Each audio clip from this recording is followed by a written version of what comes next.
Sea green এমন একটা colour যেটা সব আপুদের অনেক বেশি পছন্দ হয়ে যায়, এবং এটা কিন্তু একদম সি গ্রিনের মধ্যে রেড কালার ফ্লাওয়ার প্রিন্টের একটা গাউন, যেটা আপনার চওড়া একটা বেল সহ ড্রেসটা পাচ্ছেন ওয়েস্টে কুচি করা, সেকেন্ড লেয়ারও হিউজ কুচি, থার্ড লেয়ারও আরও বেশি কুচি। তার মানে এই ড্রেসটা কিন্তু আপনার 3 লেয়ারের মধ্যে অনেক অনেক ঘেরে পেয়ে যাচ্ছেন। ফ্যাব্রিক পাচ্ছেন export soft georgette, shoulder puffing করে, এভরিডে রাফ ইউজিং এর জন্য পারফেক্ট একটা আউটফিট।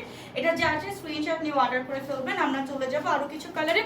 এটা হচ্ছে আমাদের একটা সুন্দর ভায়োলেট টাইপের একটা প্রিন্ট এবং পিঙ্ক কালার ফ্লাওয়ার করা 3 লেয়ার 1 বেল্টের মধ্যে একটা ড্রেস।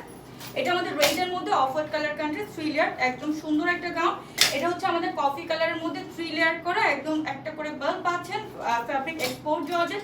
এটা লিও প্রিন্টের মধ্যে 34 থেকে 46, লং পাচ্ছেন 52 থেকে 56। এটা আরেকটা গ্রিন, যেটা আমি পরে আছি এটা আরেকটা গ্রিন, এবং এটা হচ্ছে অ্যানাদার গ্রিন। এটা অনিয়নের মধ্যে ব্ল্যাক কালার ফ্লাওয়ারের মধ্যে একটা প্রিন্ট। এটা হচ্ছে আমাদের স্কাই কালার, দেন আমরা একটা দেখাবো পিচ কালার কন্ট্রাস্ট। পিসটা অনেক সুন্দর, পিঙ্ক কালার কন্ট্রাস্ট, প্রিন্টটা অনেক সুন্দর, প্রত্যেকটা 3 লেয়ারের মধ্যে করে। এটা আমার পরাটা, আমার পরাটা পাচ্ছেন একদম সুন্দর একটা নেকের মধ্যে ওয়েস্টে কুচি করা একটা ড্রেস। ড্রেসটা এত বেশি বিউটিফুল যাচ্ছে, স্ক্রিনশট নিয়ে অর্ডার করে ফেলবেন। আমাদের পেজ আনহার সাথে ইউনিক লাস্ট আছে। চলো প্লিজ।